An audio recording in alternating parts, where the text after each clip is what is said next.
Trim the tips of these fan leaves to help promote root growth. Scrape the stem, slide it through the aloe, hit it in the rooting hormone, put it in our little DIY cloner. You can go back through the videos and peep how easy it is to make those. Same process. I do the little scraping just to give it a little more area for the rooting hormone to really get it up in there. Probably next week I'll be able to show y'all roots on these.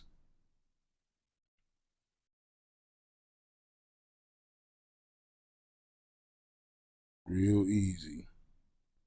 Real easy. I know most people think about flower when they think about bud.